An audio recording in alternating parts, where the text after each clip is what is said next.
My friend Jonathan Thomas is back with me, recording about another spiritual giant of Welsh revival history. And we're going to be focusing on Thomas Charles Y Bala today.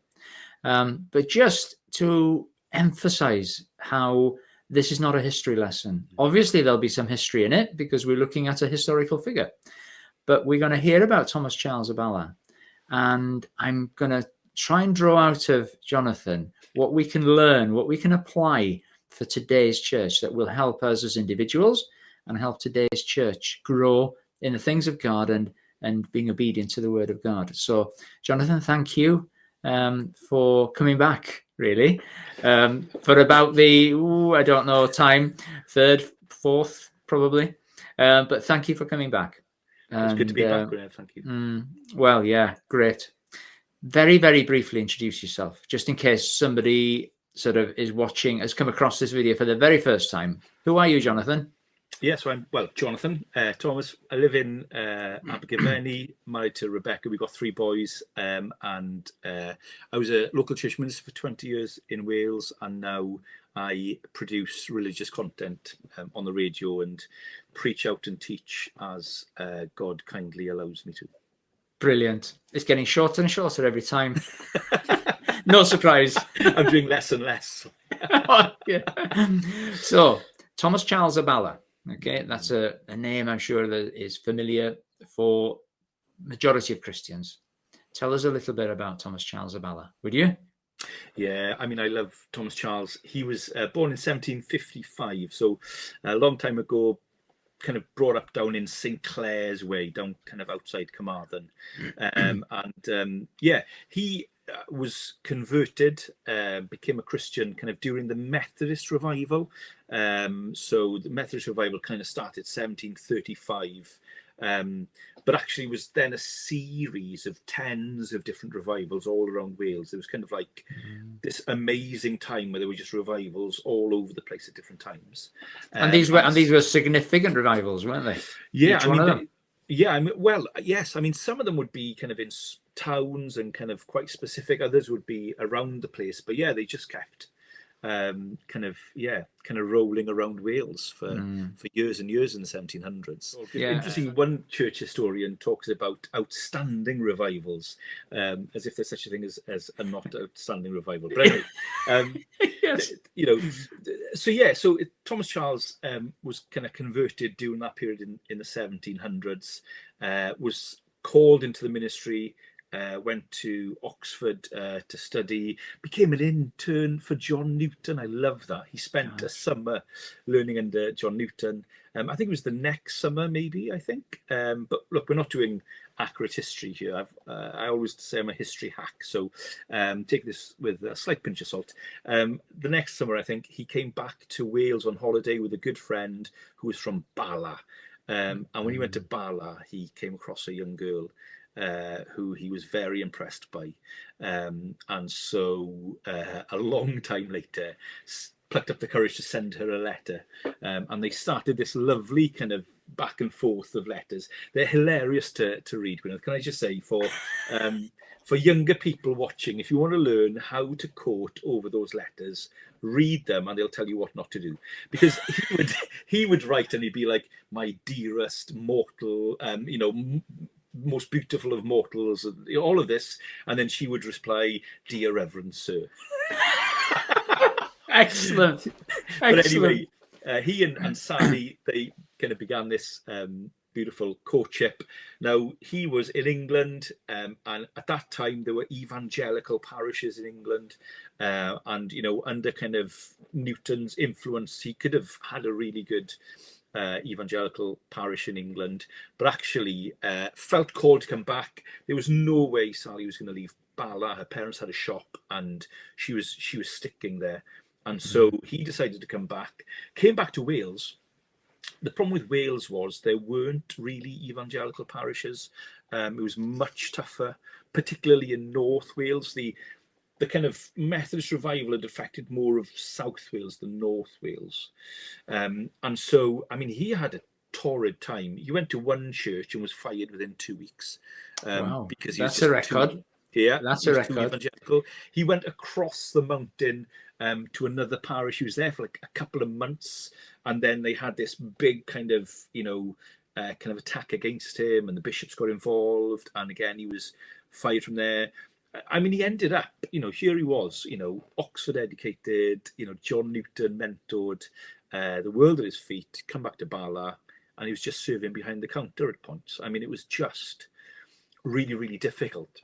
But we're talking about him today, even, aren't we? Yeah. I mean, so You know. what happened? By God's grace, he put his lot in with the Methodists. He went over to the Methodist Church, at which time was starting to come out of the Church of England in Wales at the time, the Anglican Church, we would call it. And so he went in with them and was involved in Bala, although they had a minister, so they didn't really need one. And then he helped plant churches in places like Dolgellau and Corris and all of these places. And then another revival broke out in Bala and in North Wales, and he was there for that. So yeah, I mean, an amazing guy. Lovely. Put him into context as far as what the country was like. What was Wales like at that time, spiritually and? Yeah, so Wales was, you're talking kind of second half of the 1700s. So it's still a very agricultural place. People are living off the land. People don't really move around very much. You live kind of on the family farm or locally. It's not a huge population. It hasn't exploded yet. You haven't got the kind of copper and all those kind of industries so much. And spiritually, Wales was strange. If you go really far back, the 1500s and the Reformation, although the Reformation had come to Wales and Wales had technically become Protestant, the Reformation really never won the hearts and minds of the people. It did with some, and there were pockets. There were some significant kind of people, Salisbury and William Morgan and people like that. But actually, in terms of reaching the Welsh people in their heart language and in their hearts, that hadn't really happened. And so when you get the kind of revival in 1735, it's strange because everybody goes to church. You can't not go to church in those days. You have to go. And everybody goes to the established church because that's the only church apart from one or two other oddities. And so actually they're going. And the wonderful thing about the revival is you've got this kind of captive audience. That's why the Methodists didn't want to leave Anglicanism, because they were like, why would we leave? Everybody in the country is in church. Surely we want to be there. And so you start having this kind of revival happening, but really it's a movement within the church. Right. And so, they start these sayadai, these kind of experience meetings to try and look after them. They try and organise it and meet with people like Whitfield and Wesley and others from England. But even though there's revival, there's a lot of opposition. When they would go to places like Heion Y or Bala, they could be beaten. There's a story of them going to Machynlleth and someone pulls a gun out on them. Okay. Yeah, it was a strange time. Amazing revival, but lots of opposition. Yeah, I would have thought that he's quite in a sort of a very small percentage of Welsh people who went over to, did you say Cambridge or Oxford? Oxford, is it? Oxford. Yeah, because, not many would go over to Oxford from Wales, would they, for their education? So he would have been in a very small percentage, I would have thought. Yeah. So he obviously was bilingual, and that's why he was offered sort of a parish in England. But bless him for coming back. Yeah, no, I mean it's amazing, and I think I've looked into it. I can't prove it, but I'm pretty sure he walked to Oxford when he went.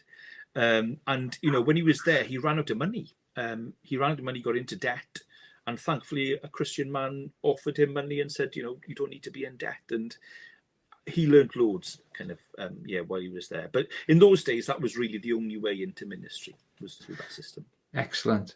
So what sort of impact has he had on the spiritual climate of Wales? Well, huge. Probably the biggest, outside of William Morgan, the Bible translator. Yeah. Probably the biggest influence, and not just on Wales, but the world. Okay. I would say he is one of the most significant people in the history of Christianity in the world. Gosh, that's a bold statement, sir. I know. Do you want me to prove it? I'd love to prove this. I'm going to ask you. Go on. Go on. So back it up. Back it up. So what I haven't told you is his more significant work. So Thomas Charles, he goes to Bala, and so he wants to reach out to people.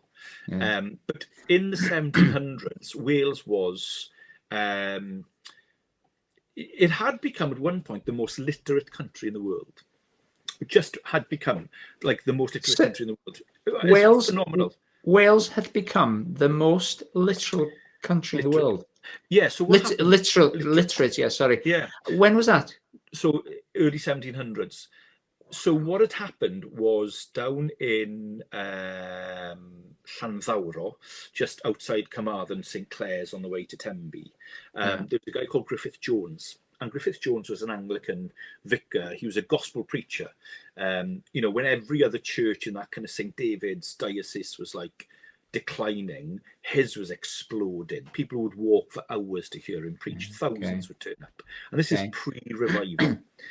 So they call him Griffith Jones Llanddowro, a Seren Fore, the morning star of the revival.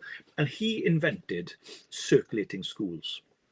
So basically he realized if people can't read, they can't read the Bible. And if they can't read the Bible, they can't be converted. So he started this system of schools circulating around Wales, going into a community for 3 or 4 months, teaching people to read, and then they could read the Bible. And that made Wales the most literate country in the world. They even had people from Russia coming to Wales to find out how we did it. Gosh. Now, Thomas Charles went through one of those schools. Okay. Because he's from the same area. They never met, but, went to the school. So when Thomas Charles was in Bala, you do what you've seen. And so he was like, I need them to read. So he started circulating schools. So Thomas Charles started teaching people to read. And then what you learn to read? Well, you learn to read the Bible. And so once they learned to read, he then started Sunday schools. So Thomas Charles started the Sunday school system in Wales, this Sunday school system that I think in another programme we spoke about, which in Wales isn't just children, but it's children and adults. Yeah. And so what you had was then around Thomas Charles and around Wales, this growing number, because remember, he'd been in England, so he had loads of links. So he was able to funnel resources from England, get loads of cash from people, so that he could hire these teachers and do these schools and do these Sunday schools. Now, these kids and the adults would learn to read. They'd learn to read the Bible. They would have these Sunday school days where they would come and all show what they've learned. And you would have girls, 11 years old, kind of reciting an entire book of the Bible. It's just madness. He wrote a catechism for children, which a hyfforddwr, which is one of the greatest selling kind of and influential books in Welsh history. He wrote a geiriadur Bible dictionary, which is probably still the greatest theological writing in Welsh church history, which filled the pulpits around Wales. So amazing. He starts doing all this, and then this is what happens. You teach people to read, you get them into Sunday school so they can read the Bible, but what do you need? Bibles. But this is like the 1700s, and so Bibles are really hard to get hold of, particularly in Welsh. So there's an organisation at the time, the SPCK, and he keeps writing to them, and they give him some Bibles, but they're like, we don't think you need them. And when he gets them, he just sells out all the time. We don't think you need them. It's just bonkers. And so he then becomes the person who works on getting new translations of the Bible, or improving translations and getting these different editions of the Bible, raising money so that he can have these Bibles brought. So he gets his friends together. They meet in London, and he says about the need. Now, just before this, something happens that everybody knows. Everybody on this call will know what happens, okay? But they just don't realize it yet. One day he was at home, shop in Bala, and he'd had some Bibles to sell, but unfortunately they'd all sold out. I mean, they were like hotcakes. people were desperate for the word. God, come on. But there was a girl who lived the other side of Cadair Idris from Bala, a little girl called Mary Jones. Maybe some people are starting to remember school stories now. And Mary Jones was a girl who loved the Lord and loved the word. She would have to walk to a neighbour's house to read the Bible. And so for years, she saved every penny she had and then walked barefoot to Bala to go to Thomas Charles to buy a Bible. And she turns up and he's got none. And it's one of those powerful moments because she weeps and he weeps because he's like, what are we doing? Now, the bit of the story no one ever tells you is that actually some of the Bibles he'd sold, they hadn't been picked up yet.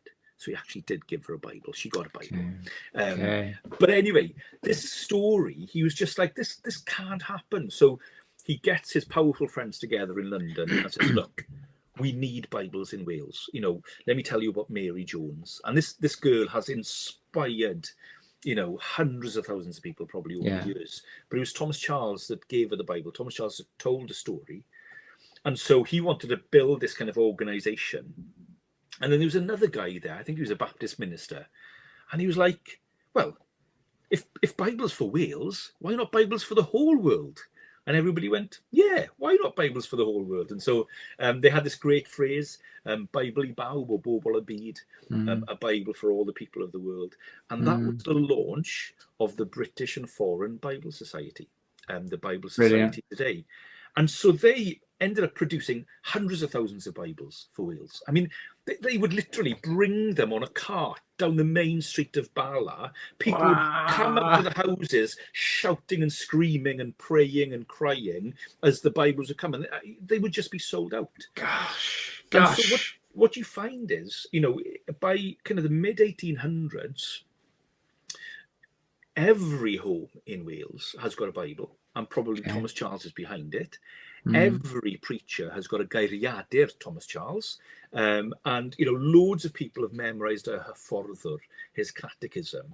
And so, yeah, he absolutely transformed kind of Wales and the world. Because even today, the Bible Society is doing amazing work around the world. And that, all goes back to Thomas Charles. Lovely. I tell you, I really value the way that you bring these characters alive. Not characters, bring these historical figures alive, Jonathan. Really value that. Thank you. So let's translate that to today. Okay. What are the sort of lessons that we can learn as individuals to start with from Thomas Charles? Yes, good question.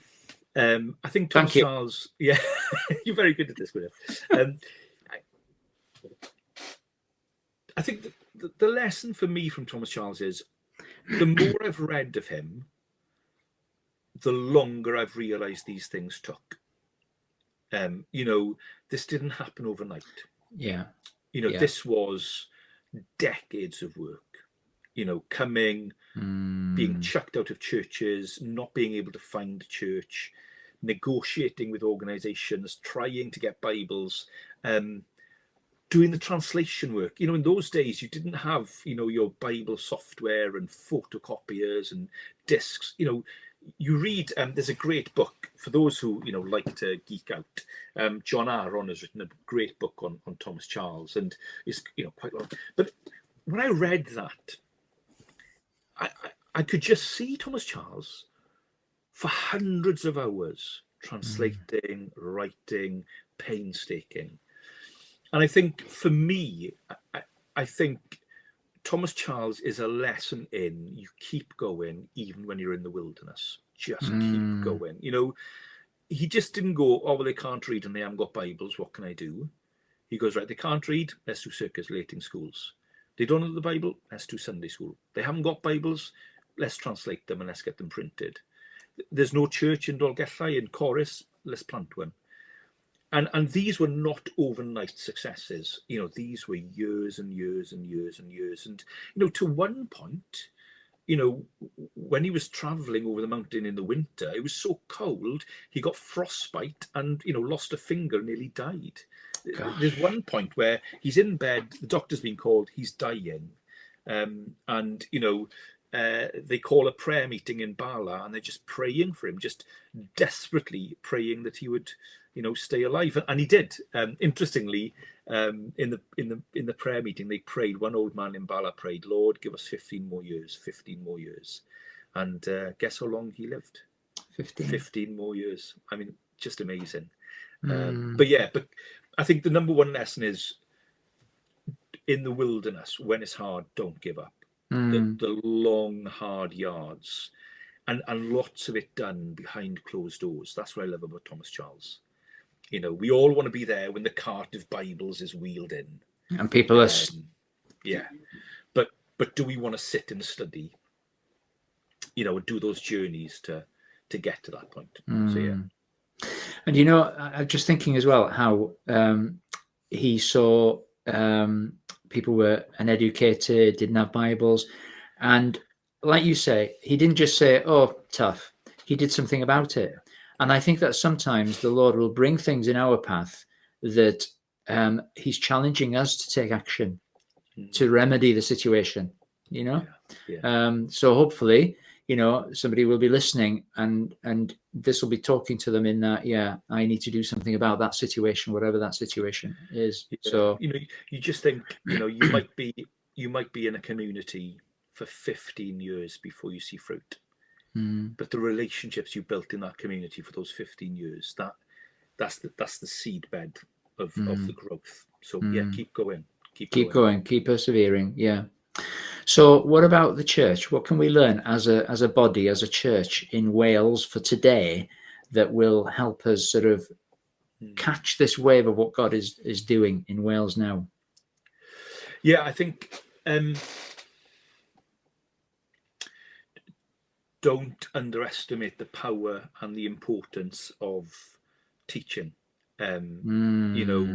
He wanted to get the Bible into people's hands, and he wanted them to read it. I think, that's the one thing. But I think the other thing I love about Thomas Charles, I think they call it a bromance, don't they? I think I started a bromance with Thomas Charles when I read this brilliant book by the Banner of Truth called The Spiritual Counsels of Thomas Charles. And it's a collection of his letters. And I remember reading the letters for the first time on holidays and thinking, man, we could have been best mates. He probably wouldn't want to know me. But I was like, this guy is brilliant. And I loved the way he thought. But what I loved was his use in his letters of the word proportion.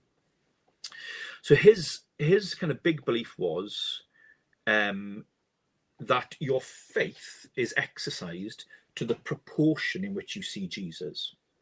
So the more you see Jesus, the more you have faith. The more you see Jesus, the more you grow in godliness. The more you see Jesus, the stronger you are in him.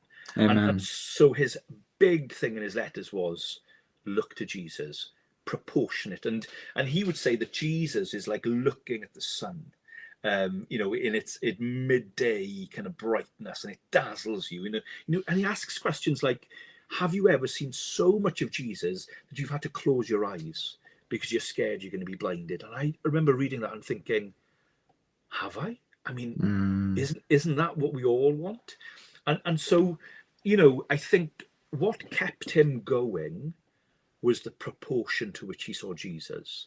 And he realized he wanted to see him. And I think, that's my challenge, I think, to churches is, when you are teaching, remember that people's greatest prayer is, we would see Jesus.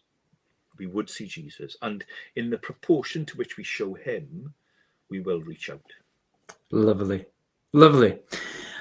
I need to ask you as well, do you have any books on... Well, funnily you should ask that. Well, no, in all seriousness, I didn't know, Jonathan, but I just thought, because I know you've written a few books, but is Thomas Charles one of the books you've written? Yeah, but I'm going to do this crazy thing and tell you not to buy it. So basically, when I got into Thomas Charles, I found his letters, but there was no real books on him. There was like a big 3-volume in Welsh, which is like amazing, but who can read that? And he pops up in a book called Heroes. He's like one of the chapters in there.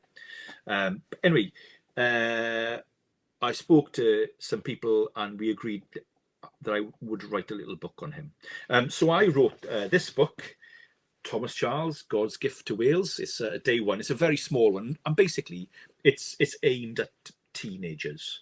And I was like, oh, brilliant, we finally got a book on Thomas Charles. Anyway, a few months later, this book came out, No Difficulties with God by Dr. Errol Davis, which is a little bit longer. It's by Christian Focus, a little bit longer, probably 10 times better than my book. Don't put yourself down. No. I love this book. And what I love is it looks at Thomas Charles's heart, and looks at what kind of inspires him. But then, a few months after that, the one I showed earlier on, the John Aaron book came out, which is basically, it's the definitive book on Thomas Charles now. So it's, those who like to read, actual proper history that is heartwarming, that is the book. So yeah, so there's a few books out there now, and you buy mine and I can take the boys on holiday. But if you is it that expensive? Is it that expensive? Well, no, I think they're trying to give them away. But if you want to do your heart good, honestly, I'm not just saying this. These are brilliant books.